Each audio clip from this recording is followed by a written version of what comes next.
The key to success in any relationship is good communication. किसी भी रिश्ते को स्ट्रॉन्ग बनाने के लिए उस रिश्ते में अच्छा कम्युनिकेशन होना बहुत ज़्यादा ज़रूरी है।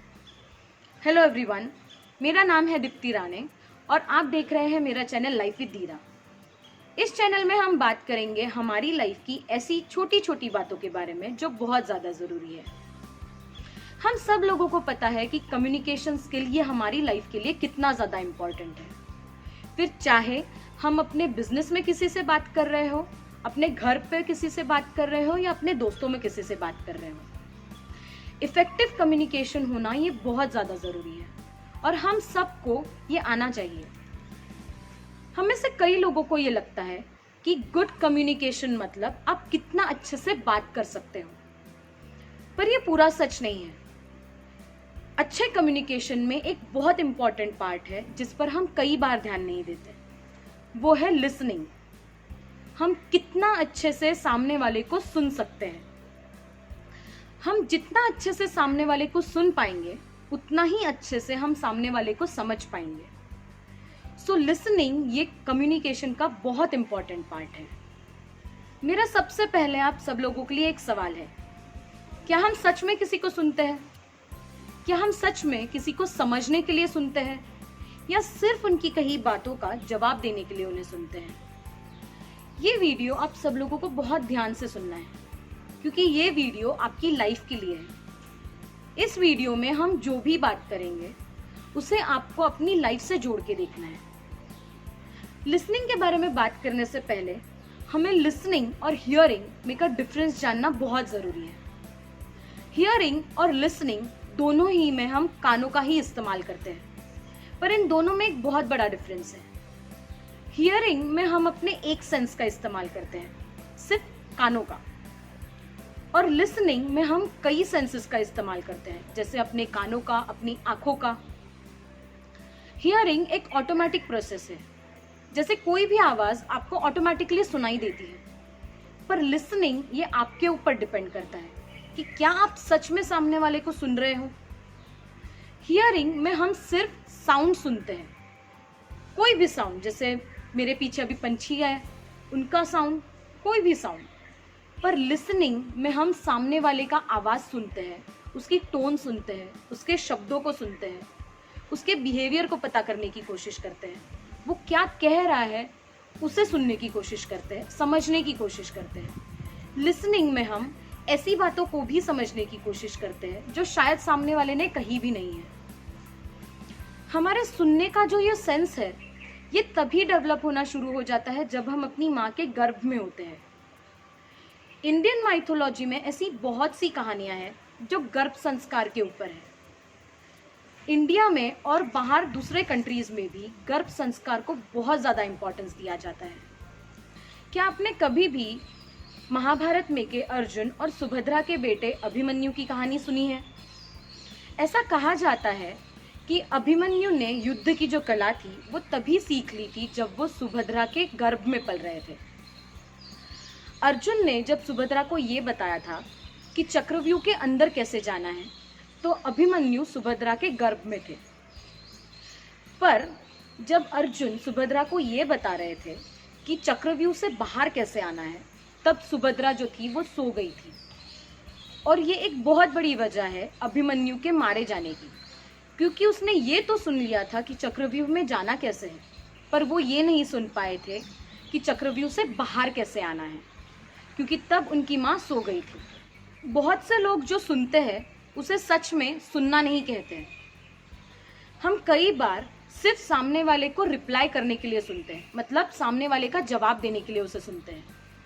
सामने वाला इंसान एग्जैक्टली क्या कह रहा है उस बात को सुनते वक्त ही हमारे दिमाग में कंटिन्यू ये चल रहा होता है कि हम सामने वाले की बात का क्या जवाब देंगे।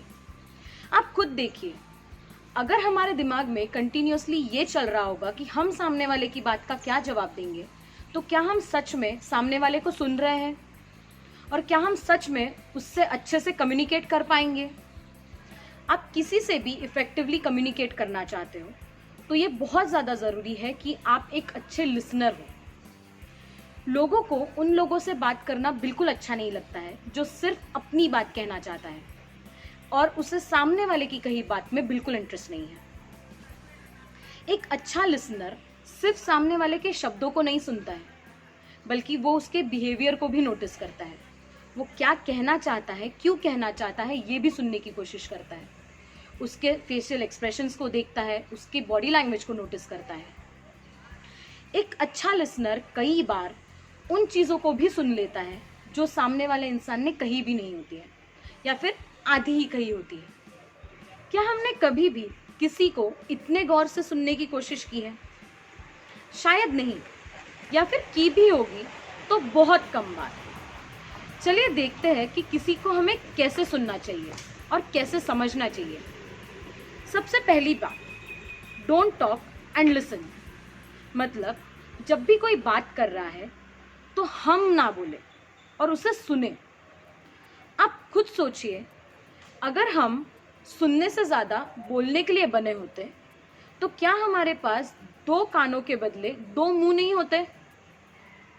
जब भी कोई हमसे बात करने आता है तो हमें ये कोशिश करनी चाहिए कि हम उन्हें बीच में कभी ना टोकें, क्योंकि जब हम किसी को उनकी बातों के बीच में टोकते हैं तो वो चीज़ उन्हें बहुत गलत सिग्नल पहुंचाती है कि शायद हम उनकी बातों में इंटरेस्टेड नहीं हैं, या फिर शायद हमारी बात उनकी बात से ज़्यादा इम्पॉर्टेंट है, मतलब हम उनसे ज़्यादा इम्पॉर्टेंट हैं।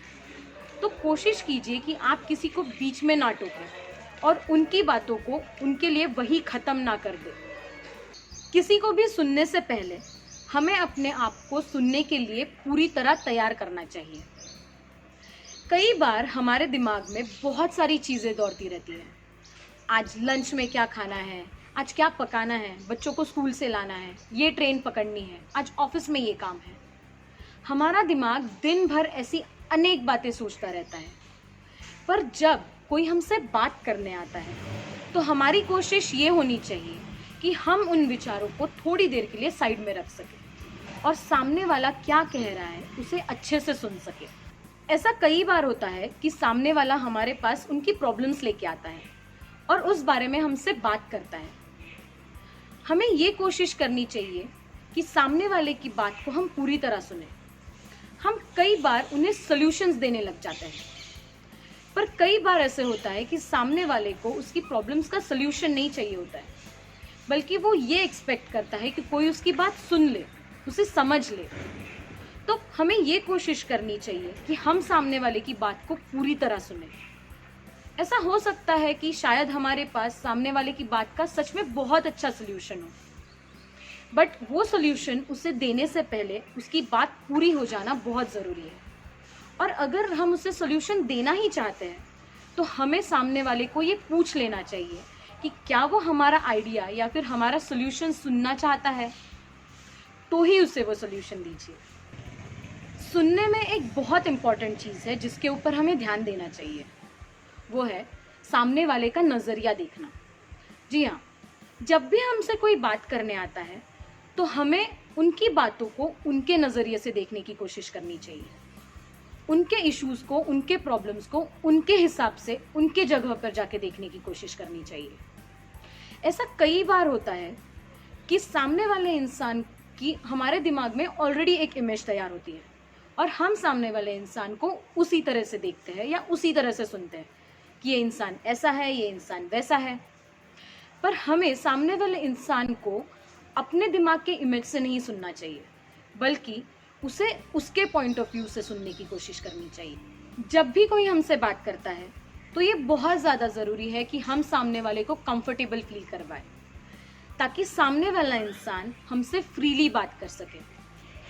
हमें और एक बात पे बहुत अच्छे से ध्यान देना चाहिए कि सामने वाले इंसान की भी कुछ ज़रूरतें हैं, सामने वाले इंसान की भी कुछ चिंताएं हैं।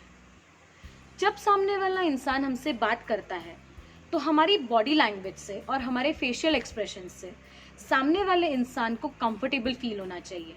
उसे ऐसा लगना चाहिए कि हम उसकी बातों में इंटरेस्टेड हैं और हम उसकी बातें अच्छे से सुन रहे हैं, ताकि वो हमसे बहुत अच्छे से शेयर कर सके। कई बार ऐसे होता है कि लोग बात करते करते रुक जाते हैं, पर क्योंकि वो बात करते करते रुक गए हैं इसका मतलब ये नहीं है कि उनकी बात पूरी ख़त्म हो चुकी है। हमें उन्हें उनकी बात पूरी करने का वक्त देना चाहिए। कई बार ऐसे होता है कि लोगों को ये समझ नहीं आता कि उन्हें कौन से शब्द इस्तेमाल करने हैं या फिर कैसे बात करनी है, इसीलिए कई बार लोग बात करते करते रुक जाते हैं। हमें इस केस में पेशेंटली काम करना चाहिए, धैर्य रख के काम करना चाहिए, उनकी बात खत्म होने का इंतजार करना चाहिए। हर एक का बात करने का तरीका अलग अलग होता है। हम अलग अलग भाषाओं में बात करते हैं, अलग अलग स्टाइल से बात करते हैं। हर रीजन का अपना अपना एक स्टाइल होता है बात करने का, अपना अपना एक एक्सेंट होता है बात करने का। जब भी कोई हमसे बात करने आता है तो हमें कोशिश करनी चाहिए कि हम उनके स्टाइल पर ध्यान ना दें, बल्कि वो क्या कहना चाहते हैं, वो क्या बोल रहे हैं, उस बात पे ध्यान दें। कई बार ऐसे होता है कि हम लोग सामने वाले इंसान के बात करने के तरीके से थोड़ा इरिटेट होने लग जाते हैं। हमें कोशिश करनी चाहिए कि हम उनकी बातों पे ध्यान दें, ना कि वो किस तरीके से बात कर रहे हैं। सामने वाला इंसान किस टोन में बात कर रहा है या फिर वो किस वॉल्यूम से बात कर रहा है, वो भी बहुत ज़रूरी है।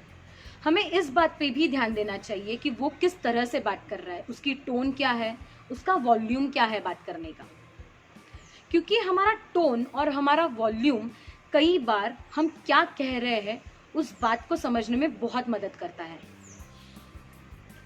हमारे आजू बाजू में बहुत सारे डिस्ट्रैक्शंस होते हैं।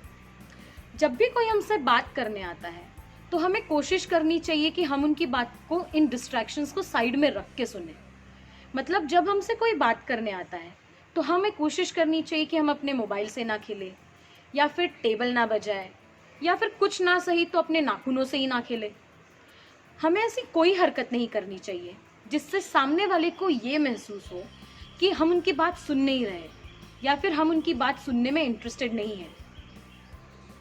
और एक बहुत ज़रूरी बात, जब भी हम किसी को सुनते हैं तो हमें सामने वाले इंसान को जज नहीं करना चाहिए, ना ही उस इंसान के पास से और ना ही उन बातों से जो वो हमसे अभी कह रहा है। क्योंकि अगर हम सामने वाले को सुनते वक्त उसे जज करने लग जाए तो हम सामने वाले की बातों को सुन ही नहीं पाएंगे और ना ही उन बातों को समझ पाएंगे। हमें सामने वाले इंसान को इस तरीके से सुनना चाहिए जैसे हम उस इंसान से पहली बार मिल रहे हैं और उसकी बातों को पहली बार सुन रहे हैं। हम सब लोगों की ज़िंदगी में रिश्ते बहुत ज़्यादा ज़रूरी हैं और हम उन रिश्तों को अच्छे कम्युनिकेशन से बहुत ज़्यादा स्ट्रांग बना सकते हैं। तो चलिए हमारे आजू बाजू वाले सब लोगों को एक नए तरीके से सुनना शुरू करते हैं, हमारे रिश्तों को बहुत स्ट्रांग करते हैं। अगर आपको मेरा वीडियो पसंद आया हो तो इस वीडियो को लाइक कीजिए, अपने दोस्तों में, रिश्तेदारों में शेयर कीजिए और मेरा चैनल सब्सक्राइब कीजिए। मैं फिर से आऊँगी आपके लिए और एक वीडियो लेकर। तब तक के लिए बाय बाय।